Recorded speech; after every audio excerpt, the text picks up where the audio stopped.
안녕하세요. 방어기지에 대해서 디펜스 메커니즘이라는 주제로 이제 세미나를 하려고 하는데요. 혹시 방어기제가 무엇인지 들어보신 분 혹시 계세요? 아시는 분 있으면 한번 손 한번 들어주셨으면 좋겠습니다. 네, 들어보셨죠? 예, 많이들 알고 계시네요. 네, 맞습니다. 목사님 또 설교 중에도 또 얘기하시고 또 우리가 요즘에 많이 이제 그 심리학적으로 상담학적으로 또 많이 이렇게 쓰는 용어기도 하는데, 사실 이제 상담에 제한된 것은 아니고 우리가 이제 방어란 무엇인지 알아서 이 메커니즘들을 어떻게 우리들이 사용하고 있는지, 사실 이게 우리가 무의식적으로 사용하는 거기 때문에 잘 인식하지 못할 수가 있는데, 그런 것들을 인식함으로써 우리가 좀 더 건강하게 내 자아가 건강해지고 또 관계가 건강해지면 좋겠다는 생각으로 한번 준비해 보았습니다. 그럼 방어 기제란 무엇인가 한번 알아보도록 하겠습니다.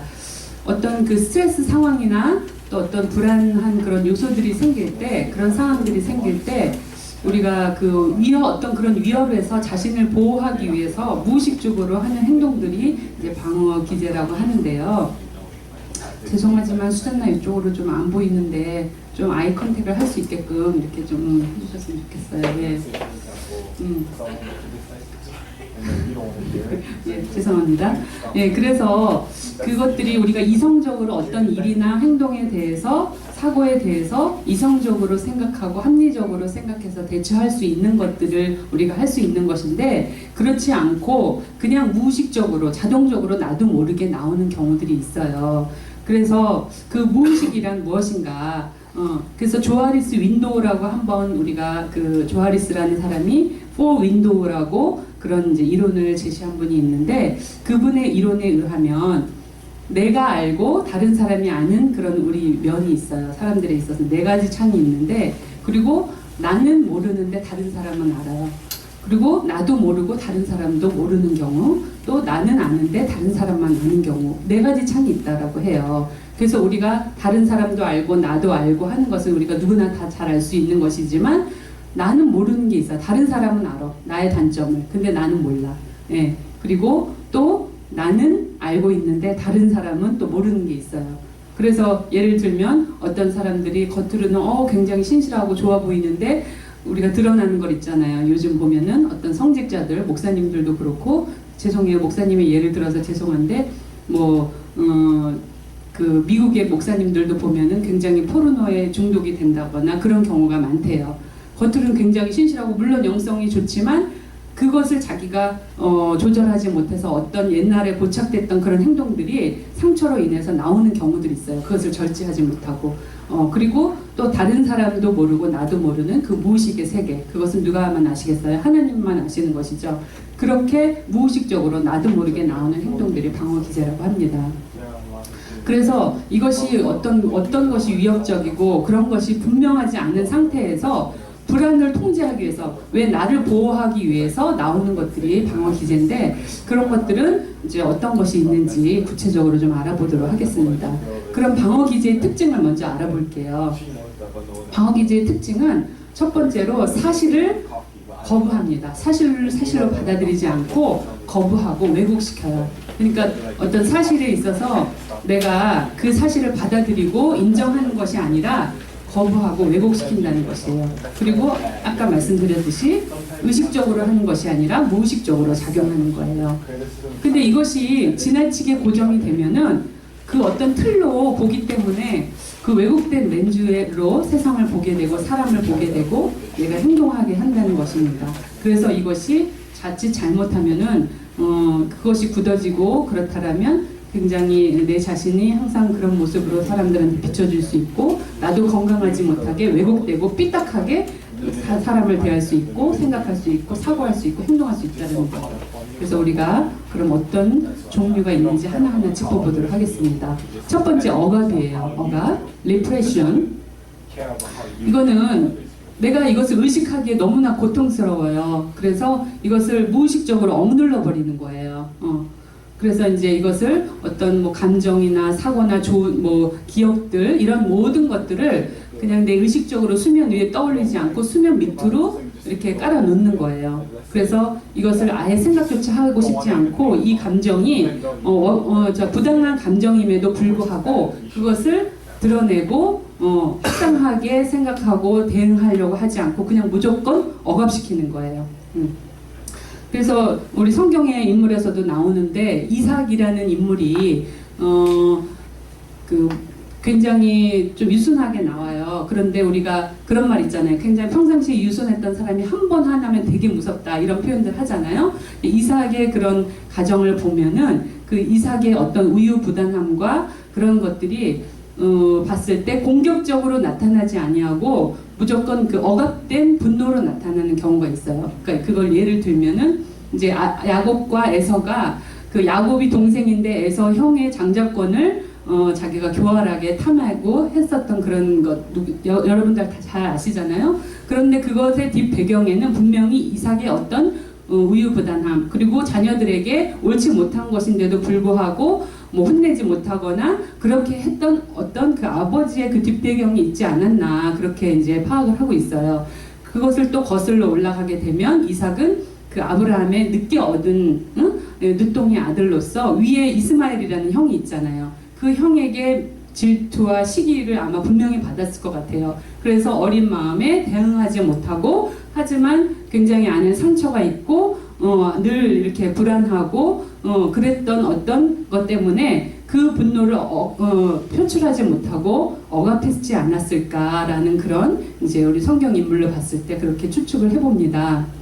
그래서 여기서 말하고자 하는 포인트는 아까 목사님께서도 설교하셨듯이 분노에 대해서 이제 말씀하셨는데 우리가 분노는 굉장히 예수님도 분노하셨어요. 불의를 보셨을 때 성전에서 장사를 했을 때 분노하셨는데 그 분노 자체가 나쁜 것은 아니에요. 분노가 기쁘고 행복하고 즐겁고 이런 우리의 감정들처럼 그 중에 하나인데 나를 보호하기 위해서 서바이브하기 위해서 필요한 감정인데 이것을 어떻게 표출하고 해결하느냐가 굉장히 중요한 관건입니다. 그래서 건강하게 해결해야 그 분노가 좋은 이렇게 원만하게 해결할 수 있는 것인데 그것을 해결하지 못하고 억압한다거나 아니면 그것을 분노를 정말 과도하게 표출해서 분노를 조절하지 못하는 분노 조절 장애가 된다거나 이렇게 양극화 현상으로 나타나게 되는데 그것은 건강하지 않다라는 것이에요. 그래서 우리가 분노를 하더라도 적절하게 표현하고 건강하게 해결할 수 있는 그런 사람들이 돼야 되겠죠.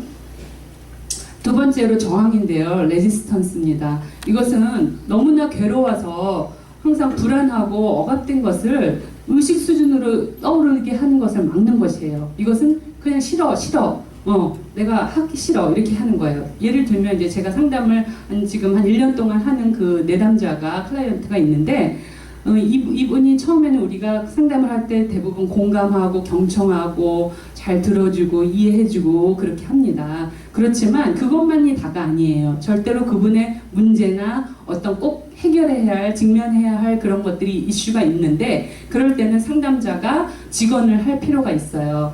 그런데 그것을 받아들이지 않고 왜냐하면 자기 과거의 상처가 드러나고 또 그 경험했던 그 순간이 고통스럽기 때문에 그것을 들어 올리는 것을 힘들어서 저항하는 경우가 굉장히 많아요. 그래서 이랬을 때 상담 선생님한테 불만을 표시하고 상담 선생님이 그랬기 때문에 내가 못하는 거예요. 이렇게 상담 선생님한테 돌리는 거예요. 그리고 뭐 시간에 나타나지 않는다던가 여러 가지 방법으로 저항하는 그런 클라이언트들을 볼 수 있어요. 바로 이런 것이거든요. 고통스러워서 자기의 그 고통을 드러내놓고 이것을 치유할 준비가 안 되고 그냥 피해버리고 싶고 그냥 싫어 하면서 거부하는 그런 방어 기제의 하나입니다.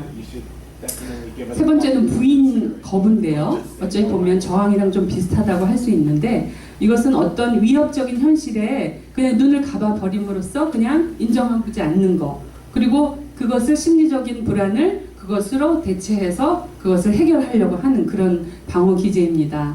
그래서 현실로 받아들이지 않고 그냥 이것을 그냥 부인하고 아니야 하는데 예를 들면 사랑하는 남편이 죽었는데 그 죽음을 인정하지 않고 전쟁터에 가서 죽었어요. 근데 그 죽음을 인정하지 않고 아니야 살아있어 분명히 어딘가 살아있어 죽인 게 아니야 하면서 그 사람의 유품을 버리지 못하고 죽었다고 시신을 보고 장례까지 치렀는데도 그 유품을 버리지 못하고 아니야 살아있어 하면서 부인하는 거, 인정하지 않는 거, 디나이얼 하는 거예요. 예. 그리고 또 뭐 전쟁의 공포에서 전쟁이 너무 정말 위협적이고 무서우니까 그것을 인정하지 않고 그냥 피하려고 하는 그런 것들. 그러니까 이제 그것은 아니야 이런 것이요. 저항하고의 차이점이 있다면 저항은 싫어 하고 거부하는 것이고 부인은 아니야 하면서 인정하지 않는 그런 것입니다. 투사인데요. 프로젝션이라고 하는데 이것은 자신에 대해 자기 자신 안에 들어있는데 그럼에도 불구하고 자신은 없다고 생각하고 다른 사람한테 탓을 돌리는 거예요. 나한테 있는데 분명히 나한테도 있는 성향을 다른 사람이 저래서 그래, 다른 사람한테 탓으로 돌리는 거예요. 그리고 어떤 면에서는 자기가 있는 건지를 알면서도 그것을 모른 채 하고 나는 그렇지 않아 부인하고 저 사람은 왜 저러는지 몰라, 저 사람은 왜 항상 화를 내는지 몰라, 항상 저 사람은 남의 탓을 하는지 몰라 하면서 근데 그 모습이 자기한테 있는데 다른 사람이 있다고 생각하고 그렇게 비난하는 그런 것들이 투사입니다. 그래서 이제 자기 자신이 먼저 이미 화가 나 있는데도 불구하고 저 사람은 항상 화를 내, 저 사람이 항상 먼저 화를 내, 뭐 이런 식으로 모든 이제 다른 사람한테 돌려버리는 것, 그것이 투사입니다.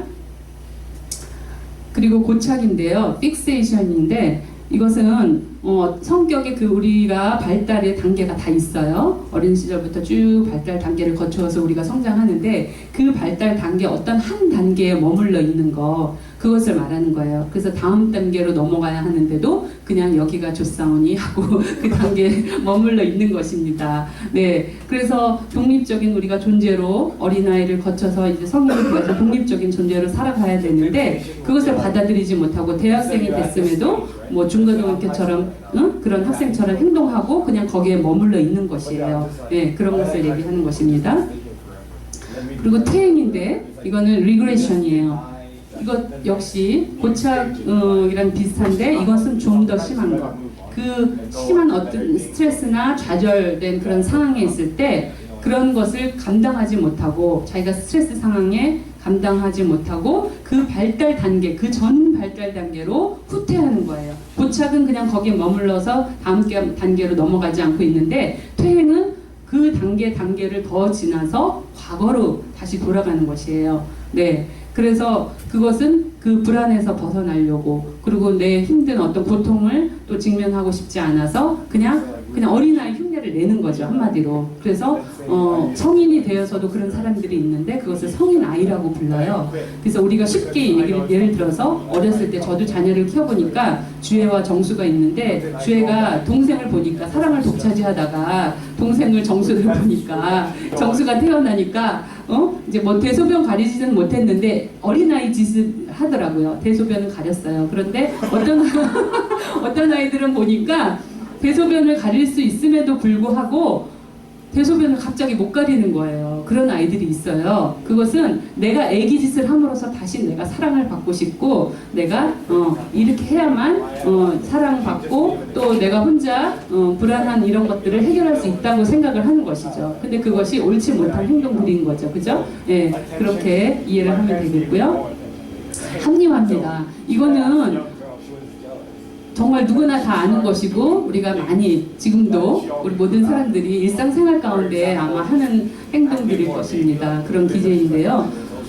실망을 주는 어떤 현실에서 도피하기 위해서 그러들 듯한 구실을 만드는 것이에요. 네, 그래서 내가 이렇게 하지 못하면서도 불구하고 내가 안 함에도 불구하고 어떤 그 핑계거리 구실을 찾아가지고 자기 어떤 합리화, 자기를 기만하면서 합리화를 시키는 것이죠. 그래서 더 깊이 들어가면 그 상처, 자기한테 있는 상처 때문에 그 상처에서 또 상처를 받지 않으려고, 더 큰 상처를 받지 않으려고 계속해서 이유를 찾아서 합리화를 시키는 그런 심리거든요. 근데 우리가 사소한 생활 가운데서도 늘 많아요. 예를 들어서 뭐 숙제했니? 물어보면은 숙제 안 했음에도 불구하고 엄마가 뭐 이거 시켜가지고 해가지고 내가 못했잖아 뭐 이렇게 하면서 계속 합리화를 시키는 거, 그런 것들 얘기하는 것입니다. 승화인데요. 이거는 굉장히 성숙한 방어 기제라고 할 수 있어요.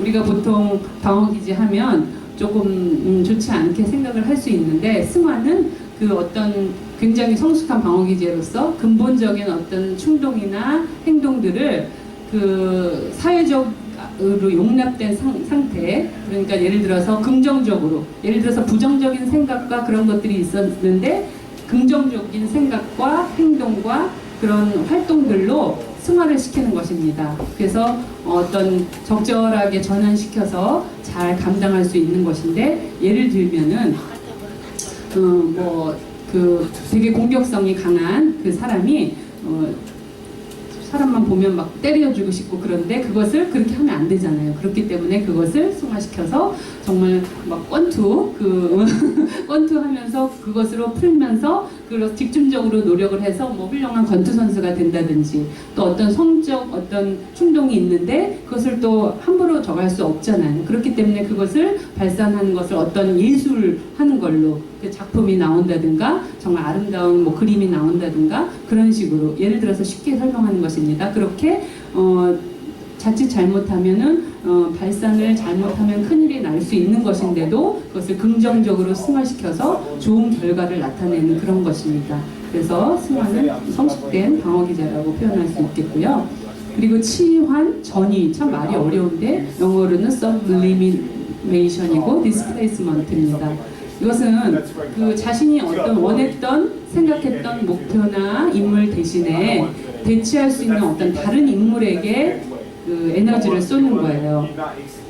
쉽게 말해서 그 우리가 뭐 부부싸움을 한다거나 그럴 때 저도 경험이 있지만 부부싸움을 했을 때 근데 제가 쉽게 얘기할게요. 목사님이 미워. 저도 목사님한테 막 이렇게 공격적으로 하고 싶어. 그런데 목사님은 힘이 세고 나는 힘이 없으니까 어떡하겠어요. 힘이 약한 우리 아이들한테 화풀이를 하면서 그런 거 있잖아요. 그러니까 여기 와서 뺨 맞고 이쪽에서 화풀이 하는 거, 그런 식으로 우리가 대치하는 거예요. 그런 심리로 이해를 하면 되겠어요. 그래서 부부싸움 후 또 어떤 가정폭력을 당한 후 그 사람한테 대응하지 않고 자녀한테 이렇게 아이들한테 화풀이하는 그런 식의 방어기제입니다. 그리고 취소, undoing인데요. 자신의 어떤 욕구나 행동으로 인해서 타인에게 피해를 줬다고 생각할 때, 그럴 때 어떤 그 guilty feeling이 있잖아요. 그러니까 죄책감이 있는데 그 피해적 행동을 중지하고 원상복구시키려는 일종의 그 속죄 행위예요. 그래서 예를 들어서 마약 밀매를 해가지고 부당한 방법으로 돈을 벌었는데 그거에 대한 길티 필링을 없애기 위해서 사회에 자선을 한다거나 기부를 한다거나 그러면 좀 무마시킬 것 같으니까 그렇게 한다거나, 또는 가정폭력을 심하게 하는 그 남편이 부인을 때려놓고 미안하다는 식으로 그 다음날 꽃다발을 사다가 주면서 미안해 하면서 하는데, 그리고 나서 그건 진정한 사과가 아니라 또 그 다음에 또 주기적으로 계속하는 거예요. 그리고 나서 또 미안해 하고 꽃다발 사다 주고, 이 패턴이 있는 거예요. 그러니까는 가정폭력의 사람들 보면은 대부분 그런 패턴이 있더라고요. 그래서 또 때리고 나서 미안해, 사랑해, 그럼 내가 너를 사랑해서 그런 거야. 그리고 또 때리고 또 그러고, 그런 패턴이 있어요. 그러니까 이런 것은 건강하지 않은 그런 방법들이죠. 그래서 이거를 취소라고 합니다. undoing, 하지 않았다라고 다시 거부하는 거. 그다음에 외부 요인 탓하기인데, 이것은 블레이밍이에요. 실패나 좌절했을 때 그렇지 않음에도 불구하고 남의 탓으로 돌리는 거. 자기가 잘못하고 자기가 부주의하거나 그랬음에도 불구하고 무조건 남 탓으로, 언페어해서 그랬다, 쟤 때문에 그랬다, 누구 때문에 그랬다, 환경이 안 좋다, 그런 식으로 계속 이유를 대면서 자신으로 돌리지 않고, 자신을 돌아보지 않고 남 탓으로 돌리는 것입니다. 이런 사람 굉장히 많아요. 나는 집안에서 좋은 집안이 아니라 나쁜 집안에 태어나서 이렇고, 또 뭐 때문에 그렇고, 내가 동생 때문에 그렇고, 언니 때문에 내가 희생해서 내가 잘못된 것이고, 항상 외부 요인으로 탓하는 거, 그런 상황에서도 정말 열심히 해가지고 잘하는 사람이 있는 반면에 그렇지 못한 사람이 이런 바로 사람들이 또 있겠죠. 이건 최소화하기입니다. 미니마이징. 부정적인 또 긍정적인 상황에서 기대되는 어떤 자신의 역할을 부정하거나 약화시키는 거예요. 그러니까는 자신이 최선을 다하지 않고 나타난 결과에 의해서 그것을 이제 어떤 운이나 어떤 기회라고 생각을 하면서 그냥 그것으로 돌려버리는 건데, 예를 들면은 테니스 경기를 되게 좋아하고 열심히 잘하는 사람인데 굉장히 그 경기에서 졌어요, 이번에는. 그런데 그것을 내가 오늘 최선을 다하지 못해서 그래, 오늘 뭐 졌네, 이렇게 또 깨끗이 승부를 인정하면 되는데, 나 원래 별로 테니스 안 좋아해, 그래서 그리고 오늘 회사에서 별로 안 좋은 일이 있어가지고 내가 그랬어, 그리고 또 나 오늘 그냥 대충 했어. 내가 원래 잘하면 하잖아. 근데 오늘은 신경 안 썼어. 뭐 이러면서 계속 핑계를 늘어뜨리는, 그냥 자신의 역할을 굉장히 축소시키면서 최소화하는 거, 그런 거를 얘기를 합니다. 반대로 이거는 부풀리기예요. 인플레이팅인데, 이거는 반대로 자신이 최고로 보여야 된다고 생각을 하고 무조건 주목받기 위해서 노력하고, 또 자신의 어떤 본 모습을 감춘 채 포장하고 겉으로만 번지르르하게 드러내려고 하는 그런 것입니다. 근데 이런 분들의 대부분 보면 어떤 자신 안에 상처나 고통이 있는데 그거를 드러내고 싶지 않아서 감추려고 그냥 이렇게 희석시키려고 하는 그런 의도가 있습니다. 그래서 굉장히 이제 뭐 우리가 보기에 좀 뭐 공주병이야, 뭐 잘난 체해, 막 이렇게 얘기할 수 있는 그런 성향인데, 예를 들어서 우리 교제하는 사람들 중에도 한 명 있어요. 외부에서, 여기 교회는 없고 외부에서 있는데, 그분도 그 주제에 맞지 않게 대화하다가 갑자기 내가 뭐 왕년에는 뭐였고 끊임없이 그 자신에 대해서 부풀려서 얘기를 하는 거예요. 근데 알아보면 굉장히 이렇게 오버해서 얘기를 하는 그런 경우들이 있더라고요. 그래서 그런 사람의 양상을 얘기를 합니다. 네, 마지막으로 부풀리기 했는데, 저희가 이 방어 기제를 마음속으로 우리가 들으면서 나한테 해당하는 것이 아마 요거는 있는 것 같아, 아마 속으로 생각하셨을 수도 있을 것 같아요. 혹시 한 가지 이상 내가 여기에 해당된다 생각하는 분 혹시 계세요? 혹시 손 좀 들어줘 보시겠어요? 네, 맞습니다.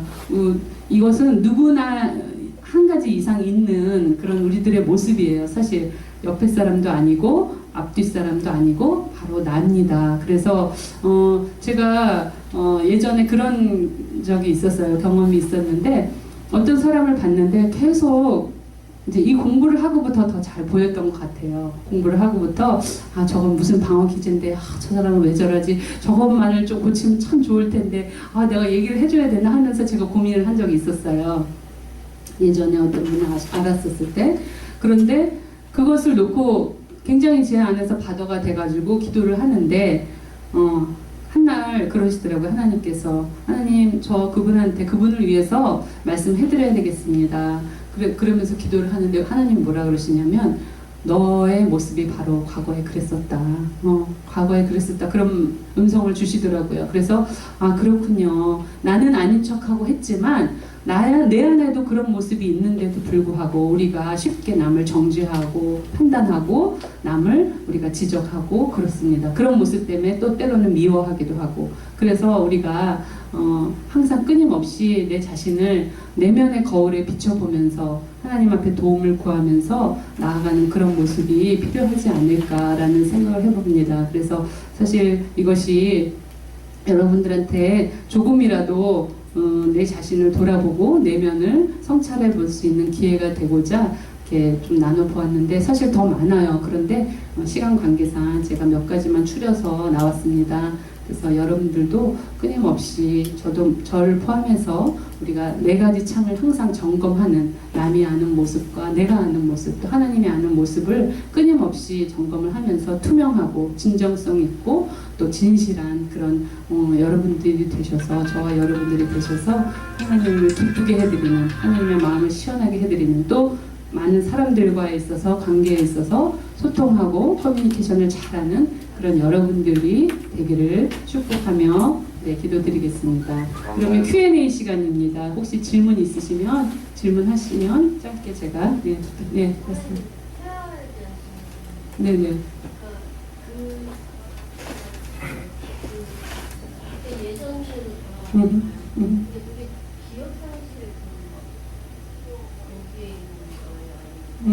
예, 좋은 질문 해주셨어요. 기억 상실로 인해서 어떤 해리성 정체성, 이거는 뭐냐면 어떤 충격에 의해서 부분적인 기억 상실이 되고 또 전체적으로 기억 상실이 될 수 있는 그런 해리성 정체성 장애라는 그런 게 있는데, 그런 사람은 퇴행할 수도 있어요. 근데 그분은 진짜 어떤 인지 기능이 떨어져서 그렇게 기억 상실을 통해서 나타나는 행동들일 수 있는데, 이거는 제가 말하는 거는 인지 기능이 멀쩡한 상태에서 나타날 수 있는 행동이에요. 그렇기 때문에 이건 심리적으로, 네, 심리적으로 안정하지 못하고 어떤 그 상처나 그 고통을 돌아보지 않기 위해서 방어하는 메커니즘이에요. 디펜스 메커니즘이기 때문에 이렇게 하는 사람들은 대부분 뭐 우울증이 걸렸다거나 그럴 때 나타날 수 있어요. 퇴행은 심하면. 그래서 딱 단절하고 다른 사람과 관계를 끊고 고립되어서 뭐 밥도 정말 누가 차려줘야만 먹고 사회적 기능을 하지 못하는, 심하게 퇴행되면 그렇게 되거든요. 네, 그런 경우를 이제 말하는 건데,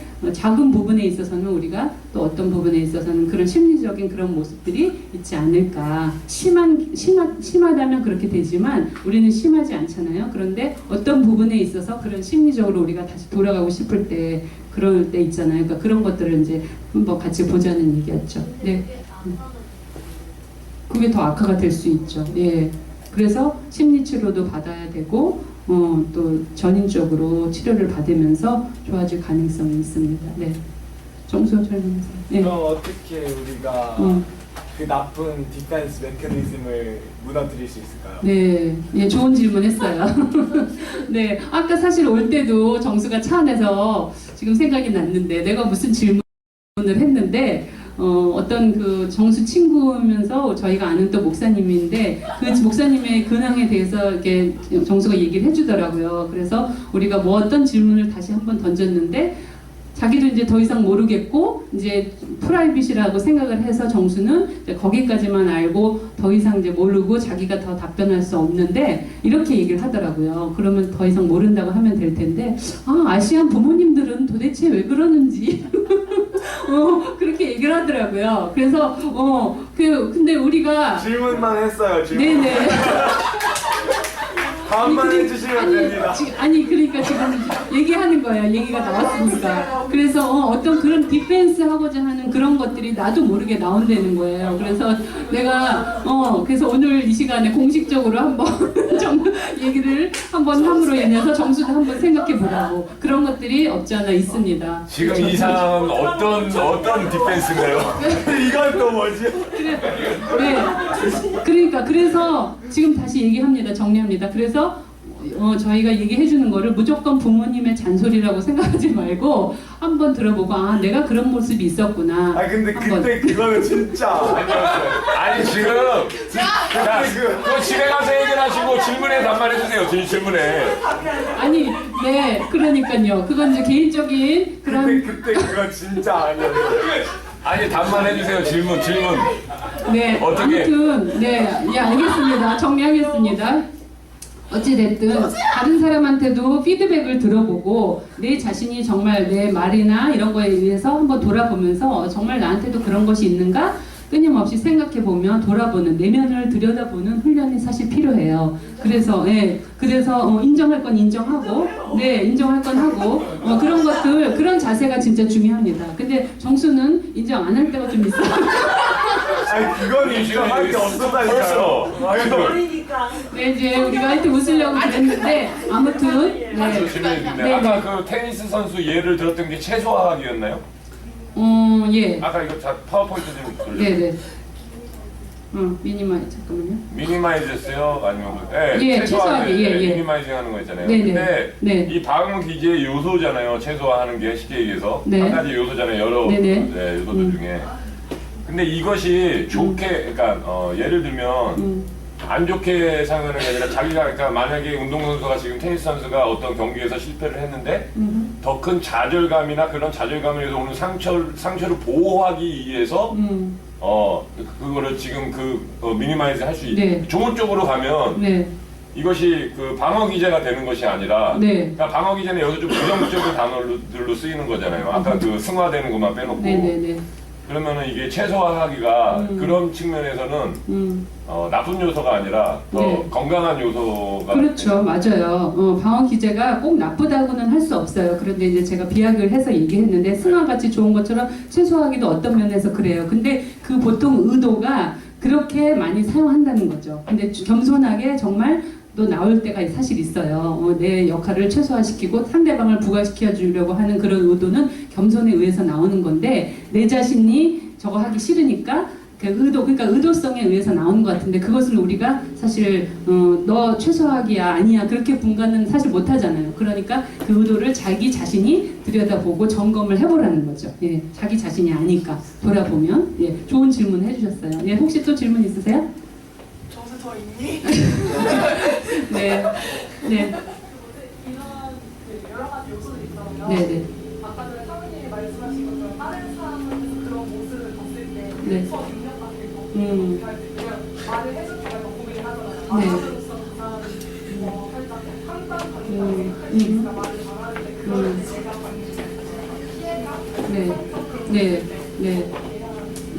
예, 진짜 아주 좋은 질문 해주셨어요. 사실 이제 우리가 이 짧은 시간 안에 사실 다 다루기는 어려워요. 이제 제가 뭐 관계 맺기, 이제 우리가 그러니까는 한마디로 순위 매기기와 관계 맺기. 그러니까 뭐 그 뭐라 그러죠? 순위 매기를 영어로 다른 사람 랭킹이냐, 링킹이냐 이걸 우리가 이제 따지는 그런 그 저기 세미나도 한번 할 텐데. 상대방에서 정말 느껴지는 그 디펜스 메커니즘이 되게 유난히 강한 사람이 사실 있어요. 그럴 때, 이 사람 또 그러네. 사실 안에서 그렇게 생각이 든다란 말이에요. 그러면 그 당시에서 무한하게 하기보다는 이제 그 사람하고 관계를 맺으면서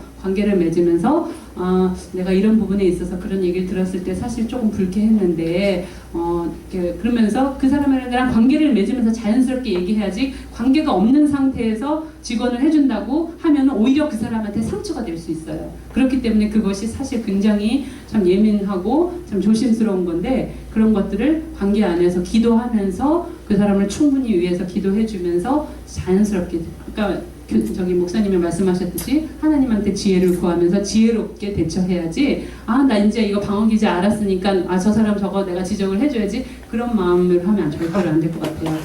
관계가 끊어질 수가 있습니다. 네. 예. 엄마하고 정사하고 관계가 끊어질 수 있어요. 이상은 어느 요소인가요 지금 이상은 어떤 건가요 이거 지금? 계속 북죽이는 방어기제. 네, 다른 질문 없으세요?